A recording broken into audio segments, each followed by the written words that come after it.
Good morning. I think I was muted when I was just speaking. We're going to wait a few more minutes before we get started on this morning's webinar, give a few more people who've registered a chance to sign in. So just sit tight for a few minutes and then we'll get started. Thanks.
Okay, well, good morning and welcome to our webinar on preparing for sunset reviews of statutes that repeal in 2021.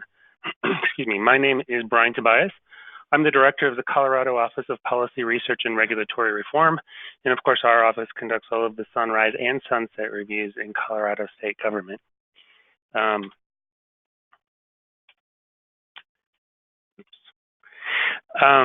Before we get started, there are just a couple of housekeeping things I wanted to take care of. First of all, to minimize background noise, all attendees' lines have been muted. So if you experience any technical issues with sound or with viewing the webinar during the presentation, please flag it for us using the chat function. Someone is monitoring this and will attend to the issue right away. If you have a question during the presentation, please also submit those via the chat function, and we should have plenty of time at the end of the presentation to get into those questions. And then finally, the slides from today's presentation are available to you now through the webinar. We'll make those available to you later also on our website. And in addition, this presentation is being recorded, and we'll also make that available on the website at some point, hopefully within a week or so. So everyone is here today to learn about sunset. Not knowing what everyone's background is, I'd start with the basics. What is a sunset review? Sunset is triggered whenever a statute, whether it's an article, a section of statute, what have you, it contains a clause that says something to the effect of this article is repealed, effective, it's going to be either July 1 or September 1, 2021. And then prior to such repeal, it will be reviewed in accordance with, and then there's a reference to the sunset statute. And essentially what that means is that unless the General Assembly affirmatively reenacts the statute, it will go away or it will sunset. Obviously, a lot happens before we get to that point, but there is one caveat to that issue, and that is that the Sunset Act does contain a wind-up provision, which means that a program that is due to sunset in 2021, if it actually does sunset in 2021, that program will retain all of its administrative and enforcement authority for 1 year, during which it can wind up its affairs, so it actually go away in 2022. All sunset reviews are guided by 10 statutory criteria that the General Assembly has laid out in the Sunset Act. Those 10 criteria are also available to you as a handout on today's webinar. But really the first two drive every sunset review. And I think they're really legitimate questions to ask of any function of government. That is regulation or is this program necessary to protect the health, safety, and welfare of the public? And if it is, does it represent the least restrictive form of government consistent with the public interest?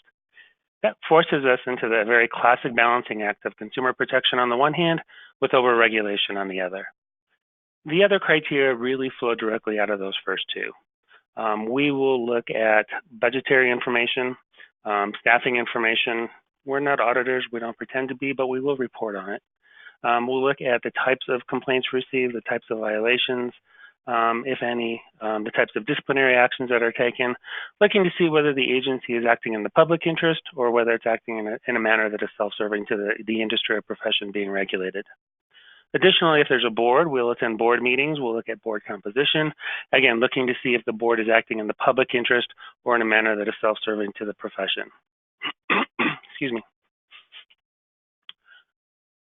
So in order to answer those questions, we engage in research, and the sunset process, I kind of break down into four sort of distinct phases, which really covers about a 2-year time span. So when the 2021, when the statutes that you're interested in, when we start those reviews this fall, that's really the beginning of a 2-year journey. And so the 4 phases of a sunset review are the research phase, writing, legislative, and then finally rulemaking. So as you can see here, research for those statutes that repeal in 2021, we'll actually get started on those reports this fall. So probably around November, December, excuse me, is when we'll get those reports kicked off. And then research really does run through next summer. So think of next May or June or so. I don't know I don't know exactly who has registered on here. I don't know if we have any lobbyists on here. Of course, the lobbyists on the line would recognize that that is exactly the time frame during which the 2020 session will be running. And we very often have difficulties with connecting with lobbyists during the legislative session. And so I just like to point out to you, if you are on the line, that really is the height of our research session or research phase. So please keep in mind that getting it through to us sooner rather than later is going to be a much better outcome for you. The writing phase will then begin, again, in that May to June timeframe, culminating in the reports that come out next October 15th, 2020. And then we'll start the legislative phase. Obviously, the bills, the statutes that are due to repeal during 2021 will be heard during the 2021 legislative session. And then assuming a bill to continue is passed and that there are changes that have been made to a statute that require rulemaking, then the rulemaking session or rulemaking process begins once the session is wrapped up. So going back to the research phase, research is really everything that very generic phrase will conjure up in your mind. It's everything. Data collection. We always ask the agency under review to provide us with a lot of data. But if you as stakeholders have data that you would like us to consider as well, we are absolutely open and welcome receiving as much data from as many sources as is possible. Research also includes, of course, literature reviews, looking at Colorado statutes and rules, as well as statutes and rules of other states and the federal government, to the extent those are applicable. And then we have an extensive stakeholder engagement process. And this is really sort of where a lot of you who are on the webinar today probably come in. Remember that the first criterion for a sunset review is regulation necessary to protect the health, safety, and welfare of the public. So obviously at the top of this list of stakeholders are consumers, the public. They are the ones that we are doing all of this for. Unfortunately, consumers are also the most difficult stakeholder group to get in touch with. Typically, they're not organized. So if you have patients or clients or members right now, you can start thinking about who might be good for us to talk to during a sunset review. That would be great if you can start lining those up now. But stakeholders obviously also include trade and industry professional associations, practitioners themselves, other government officials at whatever level. The agency that is under review is also a stakeholder, as are any board members, if there is a board attached to the program. Recognized experts in the field. So hopefully you can get the idea that our stakeholder process is really all-encompassing. basically anyone with an interest in this program is a stakeholder to us. The whole idea behind our our philosophy is really the more diverse the input is at the beginning, the better the public policy is at the end. Sunset is a very open, it's a very inclusive process. No one ever has to wait for us to contact you to participate in any of our reviews. There's a whole world of people out there who know what you have thoughts and ideas on, and you know who you are, and we don't. So we make every attempt to reach as many diverse interests as is practicable. But again, nobody ever has to wait for us to contact you to participate in any of our sunrise or sunset reviews.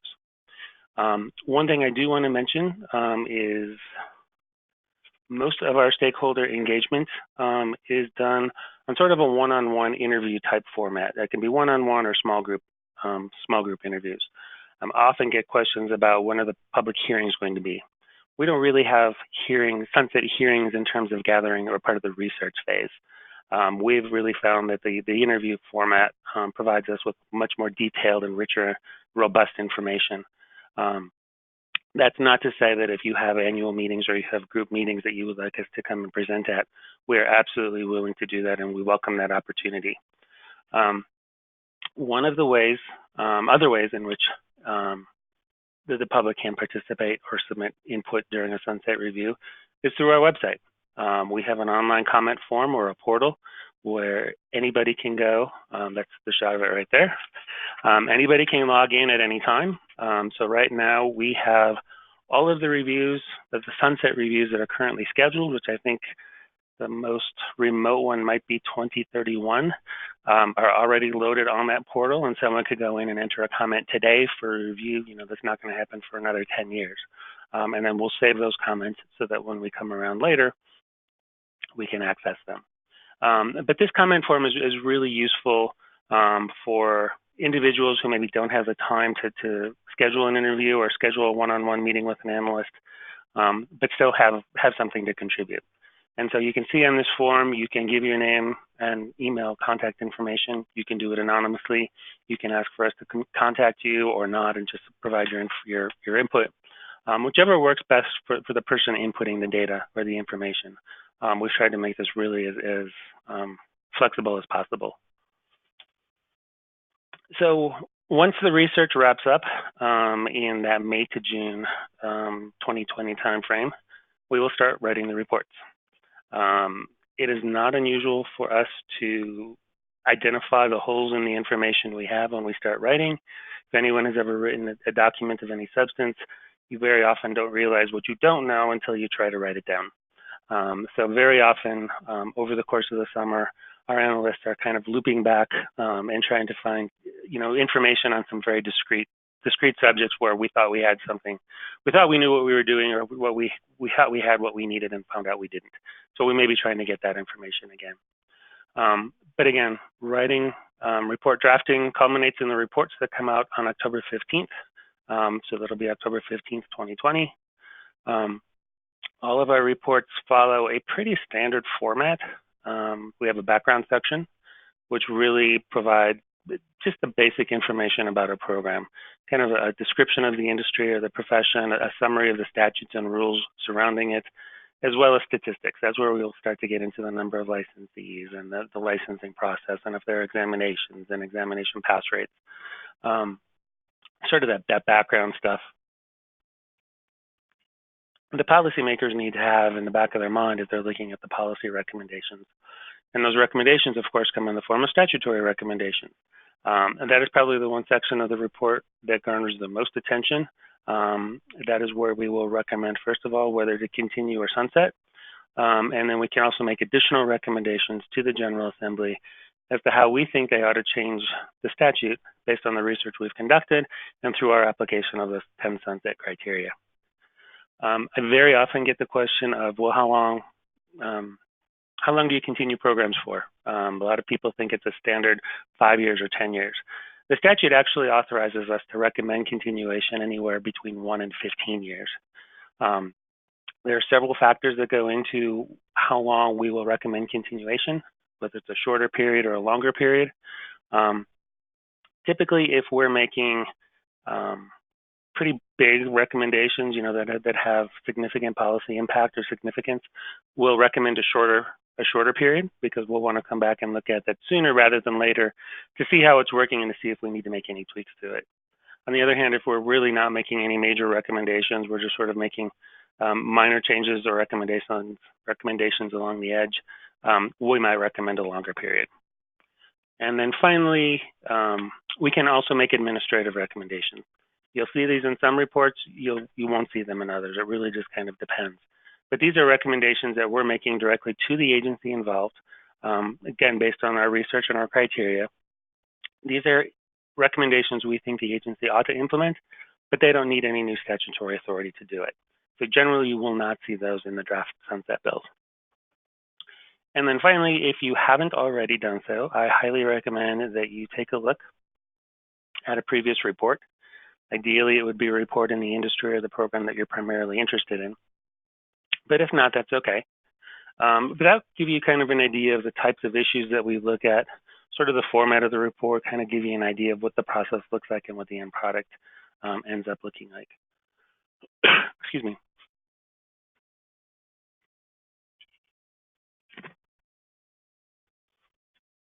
So once the reports come out in October, we begin what's called the legislative phase. Sunset reports do generate automatic legislation. For any of you who are familiar with the legislative process, sunset reviews do not count against the legislator's 5 bills for the session, so sunset bills are sort of an extra, if you will. By law, the draft sunset bill must reflect the sunset report and the recommendations in that report. The sunset hearings, and I'll describe what happens in the hearing here in just a minute, but the sunset hearings typically happen within the first 4 to 6 weeks of the legislative session. That is entirely based on my own observation. As far as I know, there's no rule that says that's when they occur. In fact, we've had some as late as April.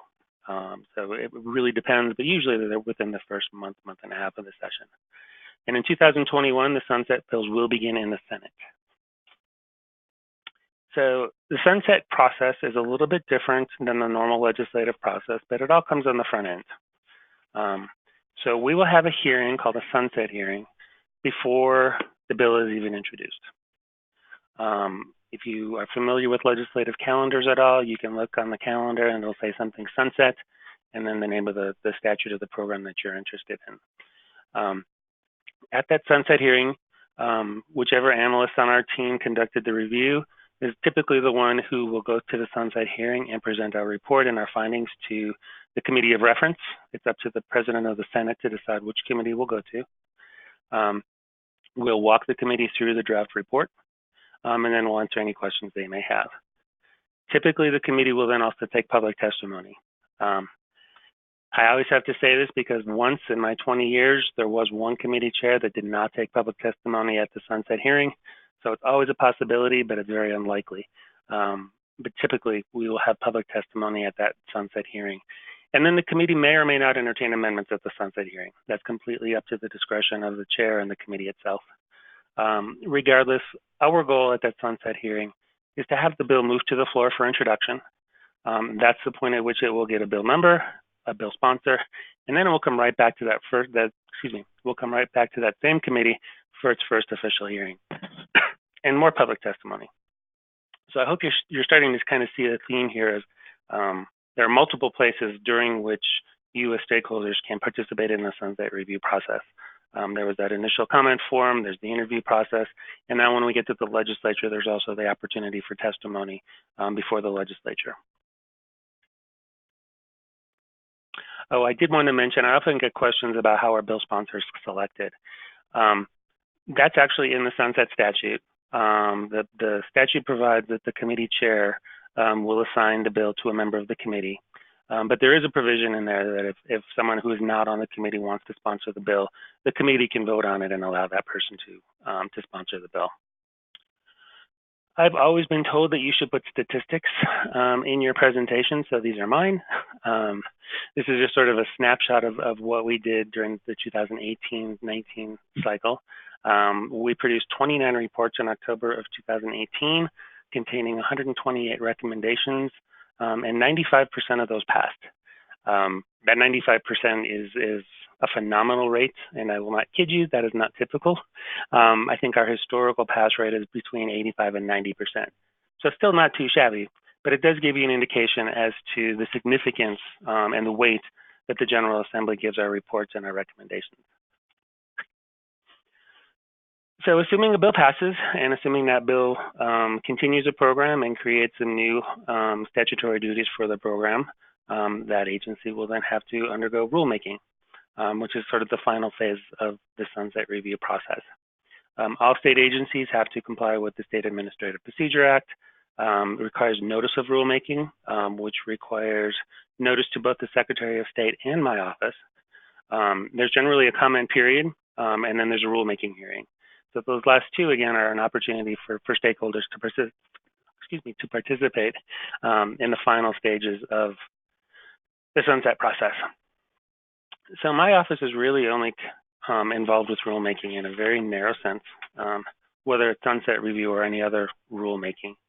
But we administer the state's regulatory notice and cost-benefit analysis program. This is a two-part program, the first of which is the regulatory notices. So we have a website where anybody can go and register to receive notices of rules that they may be interested in. I'm going to show you a screenshot of what that sign-up page looks like in a second here. But really, you can sign up for areas or subjects of interest, state agencies, particular boards, both.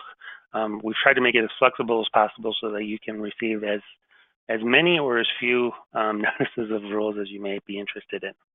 And then finally, we also have a searchable database of proposed rules. So if you think an agency maybe has started rulemaking, but you're just not sure, you can always come to our website and look for it there.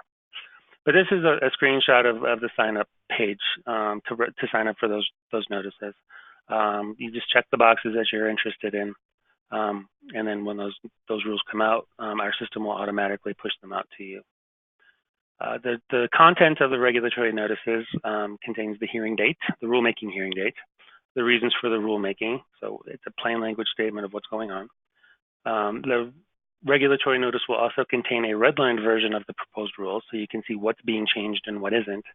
The deadline for requesting a cost-benefit analysis, which I'll talk about more in just a second. And then a link back to our webpage so that you can actually request a cost-benefit analysis if you think one is justified.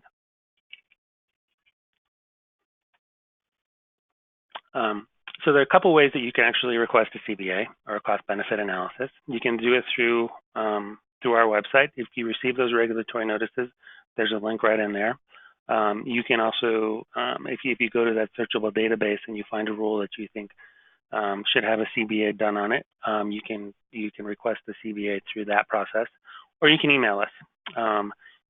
One of the big things that we do ask, though, is that you be as specific as possible when you're requesting a CBA, because once the CBA is requested, we then consult with the agency involved to sort of determine the scope of the request and the scope of the CBA if one is going to be required.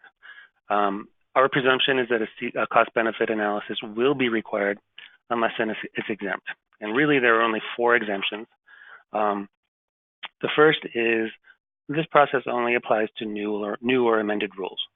So if you're requesting a CBA on a portion of a rule that is not changed, that's exempt, and we would decline that request. We would also, some of our other exemptions are also if the rule replicates state or federal law. If it's in rule and it's also in law, it's not really a new requirement. Also, if the agency has no discretion in the substance of the rule. Very often, agencies will be directed to promulgate rules on subject X. The promulgation of the rule, they have no discretion on. They do have discretion on the substance of that rule. And so it's just they have no discretion. It's exempt if there's no discretion on the substance of the rule. And then finally, there is a statutory exemption for orders, licenses, permits, adjudication, or rules affecting the direct reimbursement of vendors or providers with state funds. I think we've seen that one used only once, and it was primarily with respect to Medicaid. At HCPF, doesn't mean it couldn't be used again. If a CBA is going to be required, that CBA must be completed within 10 days before the rulemaking hearing. The agency would submit the cost-benefit analysis to us. We would post it on our webpage, and then they're required to post it on their page as well. And then finally, once it's all said and done, there's also the rulemaking hearing, where the agency will also take public testimony. And if that's something of interest to you, I really encourage you to look into the agency's requirements that you're interested in. They're all a little bit different. Some agencies you can just show up. Others you have to sign up ahead of time. Some I think even require you to submit your testimony in writing before the hearing. So just take a look at that and make sure you're doing everything you need to do. If a CBA is required, here's sort of the content of it. The reason for the rule, any anticipated economic benefits, anticipated costs, any adverse effects, and then at least 2 alternatives and the costs and benefits associated with each of those. So you can see it's not something an economist would necessarily consider to be a cost-benefit analysis, but it is an analysis at least of the costs and benefits associated with the rule that the public can request for an agency. And so that is really the sunset process from beginning to end.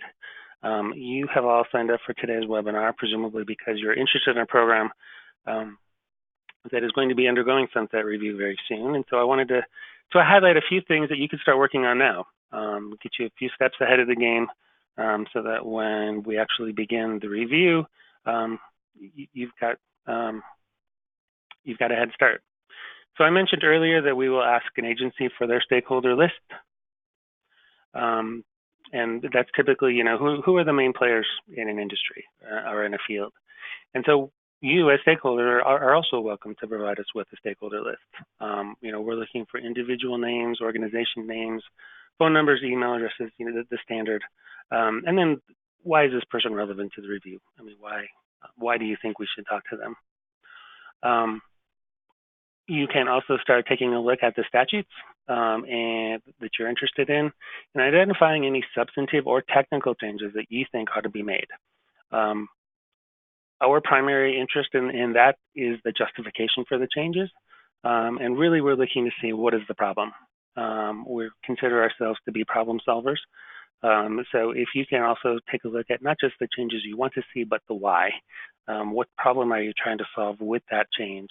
So that if together we can clearly define what the problem is, then we can come together and perhaps in a collaborative manner and try to identify some ideal solutions to that. And then finally, participate. There's some things you can do now. We typically ask agencies under review to post a link to our comment page on their websites. We started doing that a couple of years ago and had some really good results with it.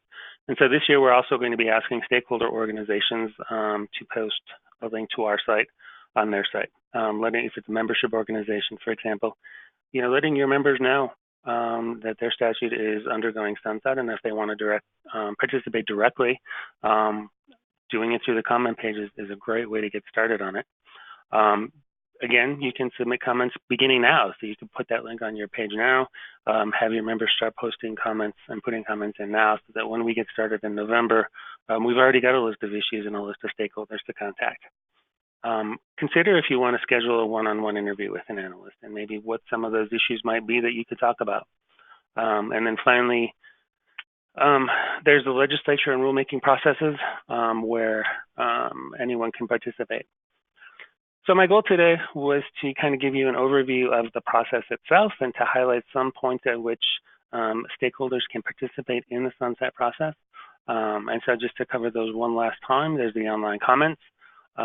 There's the one-on-one interviews with an analyst, which of course, again, I don't mean to preclude group meetings. If you're having a group meeting and you would like us to come in and present that type of a forum, we are absolutely willing to do that, and we welcome that opportunity. You can also participate through the legislative process and the rulemaking process. So that is the end of our presentation this morning, and it is still morning. And I see that no one has posted any questions, so we'll just hang tight for a minute and see if anybody has any questions. If you want to type those in the chat box, that would be great. Otherwise, we'll sit here for a few minutes and see if anybody has any questions.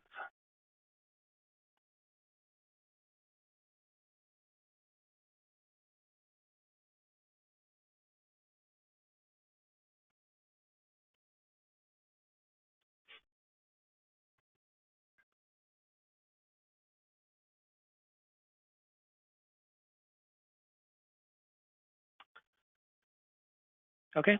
Well, it looks like we don't have any questions, but you can see the final slide here has my email address and my phone number.